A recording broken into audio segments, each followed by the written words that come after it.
जो जीएमडीसी है वो उसने कंपनी ने कमर कसी है, माइनिंग को लेकर सरकार का पूरा फोकस है यहाँ पर रेयर अर्थ को लेकर।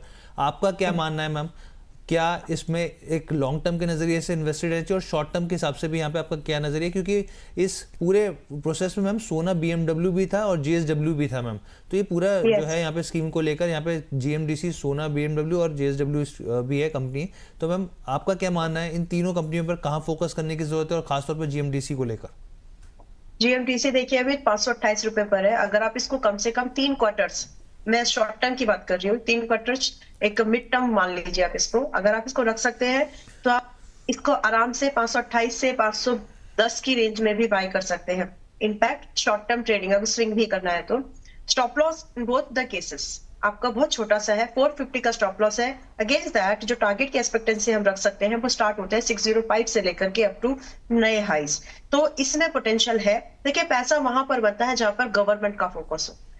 सीधी सी बात ये है। पेटीएम भी उसी कैटेगरी का एक स्टॉक निकल के आया, जीएमडीसी भी, यानी माइनिंग। जीएमडीसी स्टॉक स्पेसिफिक नहीं होते, माइनिंग की बात करते हैं। माइनिंग एक ऐसी इंडस्ट्री निकल करके आ रही है जिसपे गवर्नमेंट का फोकस है, because right now we are so much dependent for this so many other minerals. तो उस नजरिए से माइनिंग के जो स्टॉक्स है वो अच्छा परफॉर्म कर सकते हैं। अगर आप लीडर को चुनेंगे या फिर ऐसे 2-3 स्टॉक्स जो लीडर कैटेगरी में आते हैं तो वहां पर आप एक एवरेज रिटर्न डेफिनेटली एक्सपेक्ट कर सकते हैं। सो मुझे लगता है कि इस इंडस्ट्री पर भी ध्यान देना चाहिए।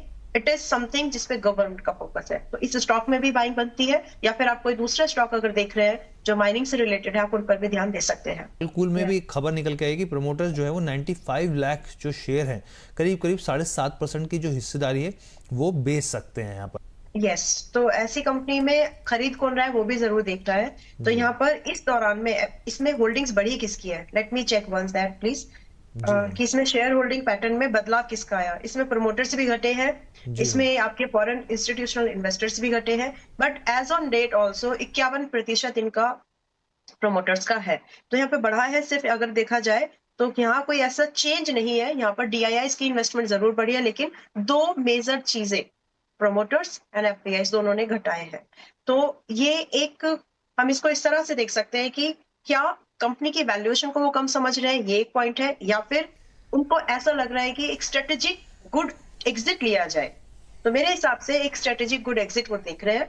और रही बात कि हम कहां पर इसमें बाय ले सकते हैं, तो अगर आपको वापस से वर्लपूल 1050 से 70 के भाव पर एनीवेज मिलता है तो ही खरीदे। फिलहाल के भाव पर हम इसको अवॉइड कर सकते हैं। नेटवेब पर क्या मानना है आपका?